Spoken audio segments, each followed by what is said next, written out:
Okay, so for the Ramrod channel here, we squared it off of this side when we did the barrel. So I came in here and just squared off of this side to get my center measurement. So what we're going to do is I'm going to flip the stock over, and now we're going to square off of this side, which is the same side. We got 2.5 inches to center, so I'm going to go 1.25 inches. 1.25 inches is my center line.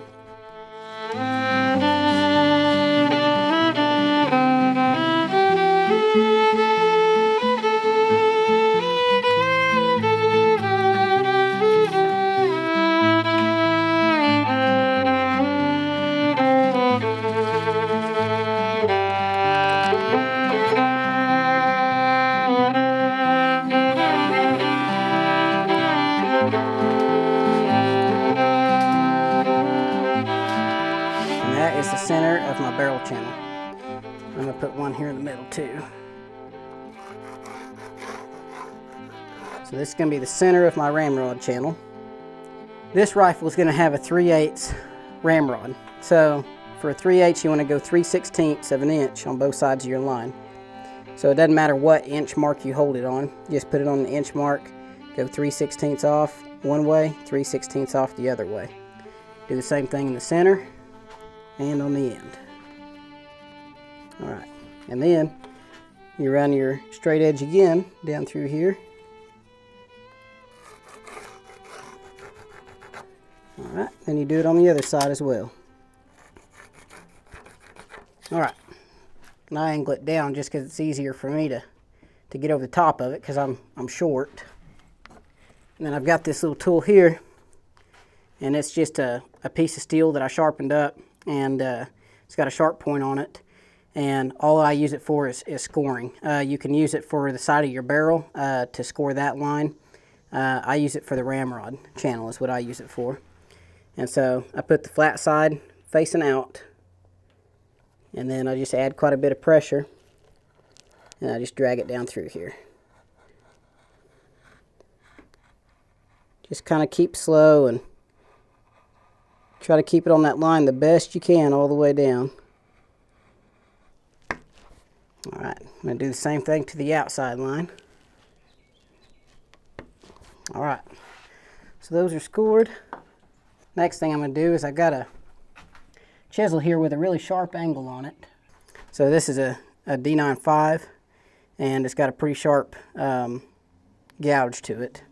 So I'm going to take it, I'm going to start on this end, and I'm just going to, actually I'm going to come this way because the grain's been running this way. So I'm just going to take some wood out until I'm at the depth that I need to be. So I got to come down to this line, this top line right here. So I still got a little ways to go. Alright, I'm there. So now that's how deep I need to go the entire way down. And so we're just going to continue on and get all this chiseled out, kind of in the same manner that we did the barrel channel.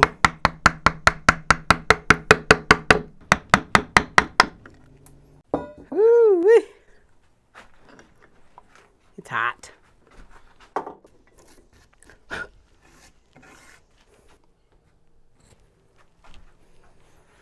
There it is. Got this long drill bit here.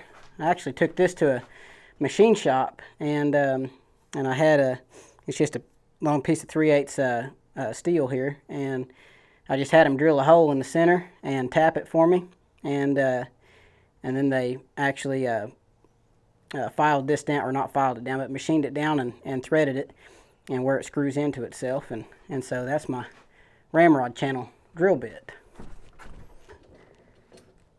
Drill here.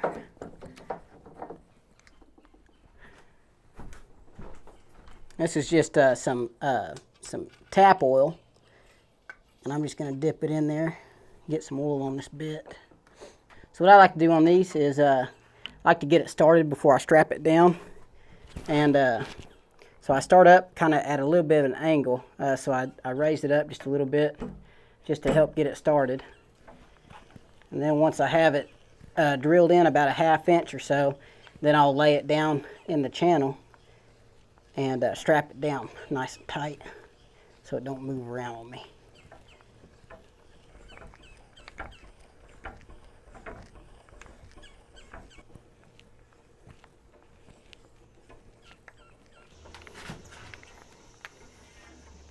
Alright, it's drilled.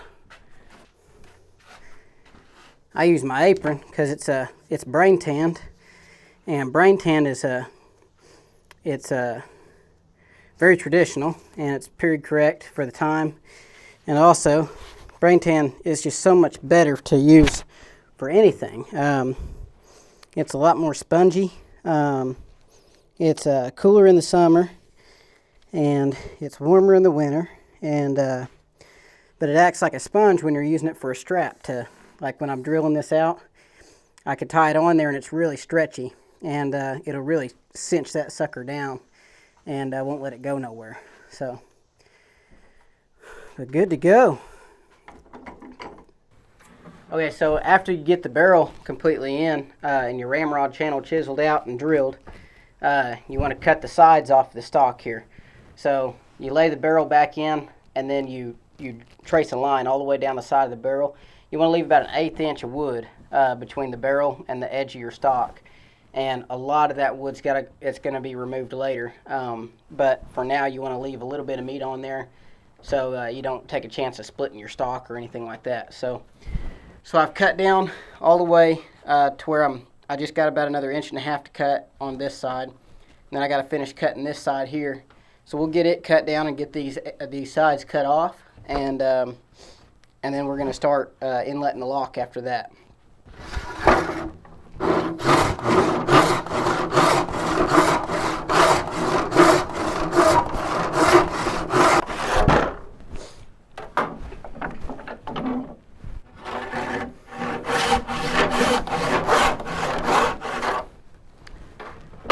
So what I did here was to lay this out, I took the stock here, and then you can take your lock and you place it on there where you drew your lines earlier for your touch hole liner, and you put your lock up here and just eyeball it is all you got to do for now, and get it lined up. And then I put a line a 1/2 inch forward of the lock plate here, and what that 1/2 inch is going to allow me to do is to do some sloping. So when I do my carving around the lock plate here, it leaves it a rise right here. And so I just go forward about a 1/2 inch. You can do more, you can do less. It really just all depends on how much space you want in between your lock and where the stock starts sloping in to the forestock. So on this particular one, I went a 1/2 inch. So we're going to stick with that. Alright, I'm going to cut the sides off here. Cutting these at an angle will help you when you put your slope in it. When you start getting close to getting through, you want to slow way down and do little bitty strokes here, because you don't want to get into your stock here. In fact, when you get about a 30-second away, it should just snap off like that. Flip it over.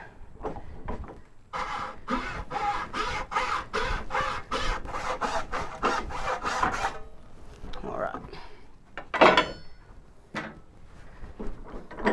So there, the forestock's cut down.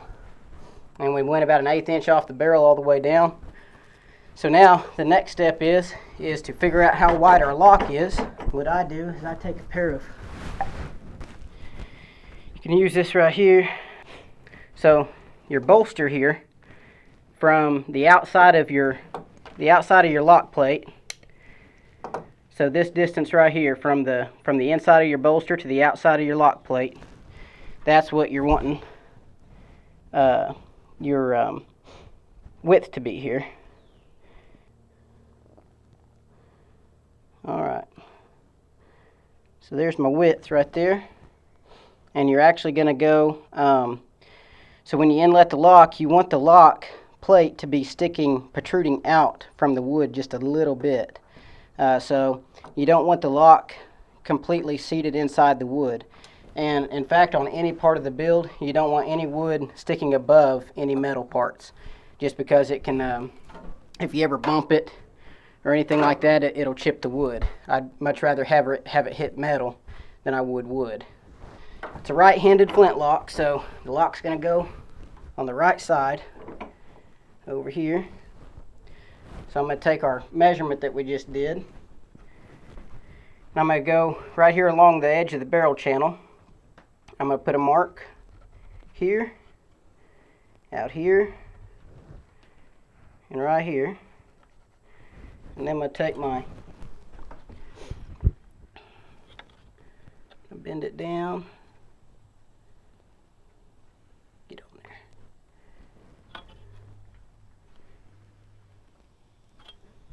Alright. Draw a line down through here and up through here. So that's how much wood has got to come off the side. And the other side, you can do the exact same thing because you want them to match. So that way one side of the stock doesn't look bulkier than the other.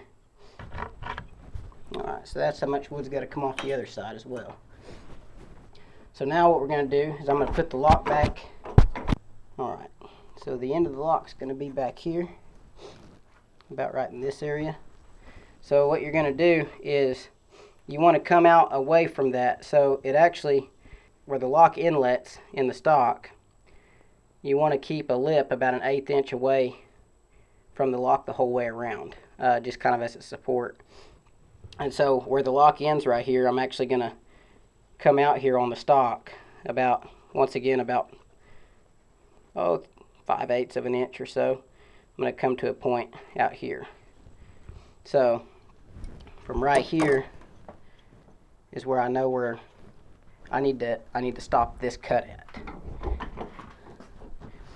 And this part doesn't have to be perfect. You want it to be as best you can, but on originals, if you look at a lot of originals, they're mix match. They're not, a lot of times where the lock or where the stock transitions down from the lock mortise down into the wrist, a lot of times the points of these, one will be down further than the other.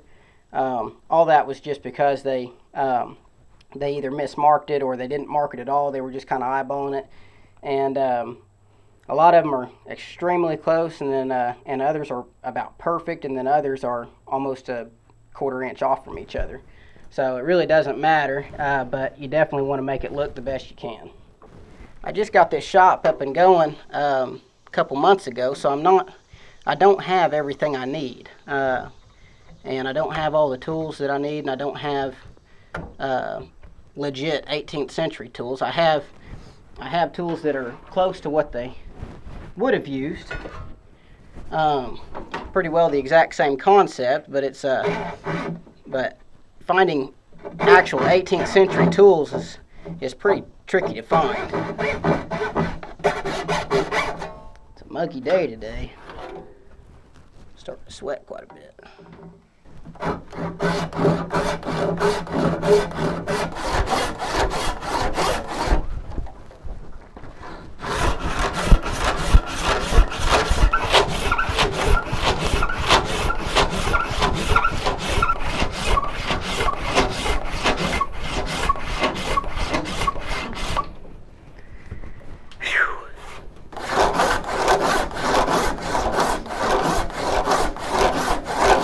Right here was my line where I absolutely had to stop if I wanted to. But you can keep on going right through the wrist, and because all this has got to come off anyway.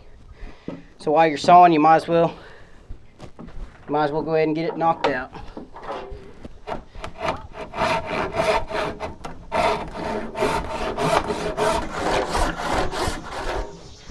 Starting to hit my vise.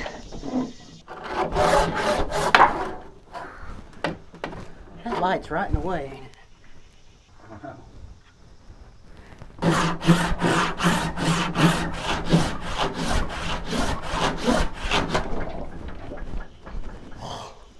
All right.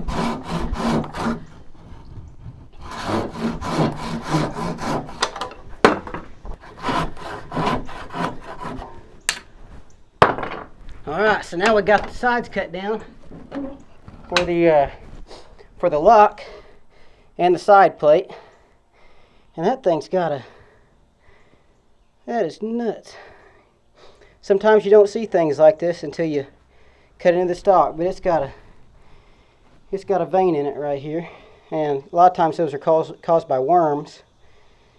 But it's going to be fine, especially since it's on the lock plate side. It's not going to hurt, or the side plate side, it's not going to hurt anything. So that's actually going to probably look pretty cool, actually. Next up, we're going to start inletting the lock. So I'm going to put the barrel back in. Pegs here.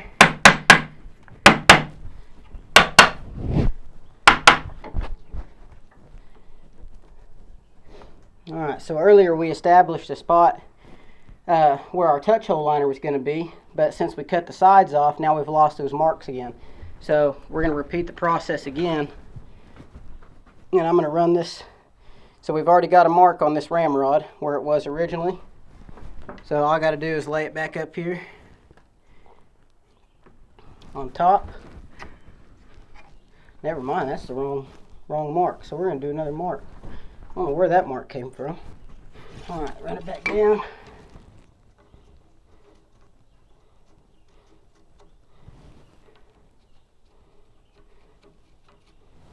Alright. Put it back up here. Put a mark right at the end of my ramrod. And that tells me where my breech plug is inside the barrel. Alright, and then from that, we're going to measure forward 5/16 of an inch, because it's a 5/16 white lightning touch hole liner that's going to go in here. And then we're going to do right there is the center of it. We don't know our up and down center yet, so I'm not going to put a line there yet. So all you're doing here is that if you cut your stock down the way you were supposed to, you should pretty well be able to line the top of your bolster up right here with the top of your stock. And then on this back end, back here where the sear is, when you look at the sear, you want more wood above your sear than below it. If it's canted up like this, it doesn't look right. You can't shape the stock into the lock like you're supposed to. So I drop it down to where there's more wood on top of the sear there than there is on bottom. Before we get too carried away, we need to figure out exactly where the top of the ramrod channel is again. Since it's a swamped barrel, you have to measure right where you're wanting to put a mark, because the barrel's constantly tapering. So it's not a straight barrel, so you can't get away with that. So you got to start wherever you're wanting to check it. You got to check it right above that. Alright, so there we got our mark. I'm going to hold that flush with the top of the barrel there. Alright. So right there's the bottom of my barrel in the channel. So we know we did an 1/8 inch web. So I know my lock, the end of my lock plate has to go on that mark right there. I'll pull a mark right back here where the sear is. Alright, so now next step is disassembling your lock. You don't have to.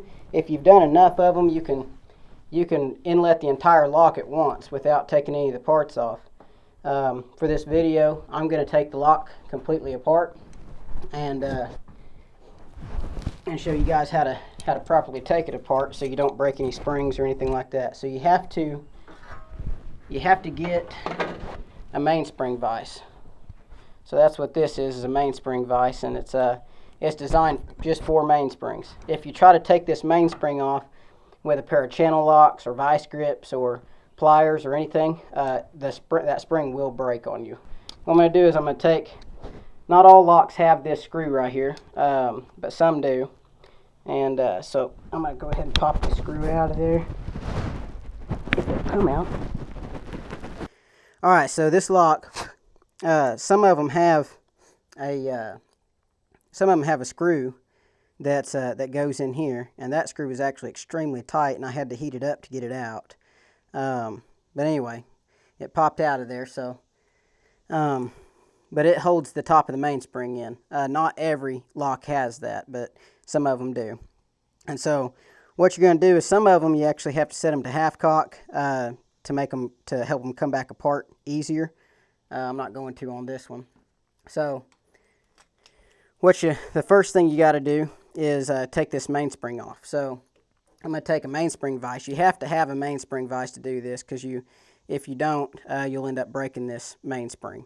I've done it before when I couldn't find this thing anywhere in my shop, and I used a pair of channel locks to try to get it off of there, and that sucker did not want to come off. And I finally got it off, and then when I got it off, I noticed that the reason I got it off was because I broke the mainspring. Okay, so once you have your mainspring vise pretty well on there and tightened up by hand, they make a pair of these that have a wider, basically a wing nut on the end of it, and it's easier to grab a hold of and twist. This one doesn't have it, and so it's really hard to get it to go. So I'm going to use a pair of pliers here and just turn it a couple times, and all that's doing is compressing that mainspring, and now I can pull it right out of there, just like that. When you get it out, some of these mainsprings that have a shorter top on them, they're actually really hard to get your mainspring vise back on after you take it off. So what I'm going to do is I'm going to go ahead and take it off, but I'm just, there, it just popped out of there. Next step is, so you want to loosen this screw up right here. It's for your sear spring. You just want to back it off a couple turns, and then it'll pop out right out of that. It sits in a notch right here. It's got a little tooth on the back side, and that tooth fits in that notch. So you want to pop it out of there, and what that does is takes the pressure off of your sear. And then you can take your sear out, and I'm going to do this over the table, so that way if I drop one of these screws, at least I drop it on the table. Get out of there. There we go. Alright, I'm going to lay that right there. So when you get to, I'm going to take this spring out of here. When you get to the bridle, you want to be really careful about taking the bridle off, because right underneath the bridle is your tumbler, and what sits in your tumbler is a little bitty piece that's called your fly. And so I like keeping my lock faced with the inside facing up like this, so that way the fly, it helps that fly stay in there. So I'm going to pop that bridle off there. So this piece right here that pivots, that's your fly. And this is actually a pretty big fly. Normally they're teeny tiny. But I'm going to go ahead and take that fly out of there. Place it over here to the side. And now we can flip it over. We can take this cock off of here. Set that there. Wiggle that off. There's the cock. Pop that tumbler out. Alright. Now I use the mainspring vise again here to help compress this spring just a little bit, the frizzen spring. So I just clamp it down just finger tight. It just takes the pressure off your hammer. So in the 18th century, this was referred to as your hammer. And then it changed throughout the years, but today we know it as the frizzen. But back then they knew it as the hammer. And the hammer that we know today, that is this, in the 18th century, that was actually called the cock. So I'm going to take this out of there. There we go. Alright, I'm going to loosen this back up. And there's a little bitty screw on the back side holding this spring in, so I'm going to take that little screw out of there.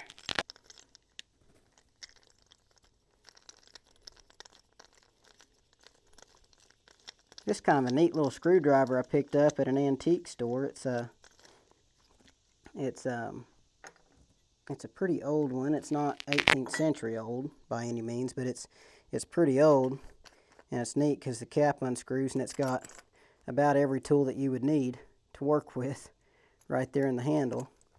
And you can find them on eBay and stuff like that, but I just got lucky and found this for a couple bucks at an antique store. So alright, so now everything's disassembled off the lock plate. So the next thing you want to do is you want to have a, I've got a little baggie here, but if you've got like a plastic Ziploc bag or something like that, you can use that. But you want to put all your parts back in here, and you can also take, I don't do it just because I kind of understand where all the parts go when I'm putting it back together, but you can take a piece of tape and wrap it around each bolt. So with that one, you can wrap a piece of tape around it, so that way that bolt stays with the bridle, and that one would stay with your sear, and that one would stay with your sear spring, and so on and so forth. So that way you don't ever get confused what screw goes where. But I've done just enough of them to kind of get it, so I'm not going to do that, but please do that, and it'll save you a lot of headache and struggles. Alright, so zip that up right there. I'll lay these off to the side, so I know all my parts are in that.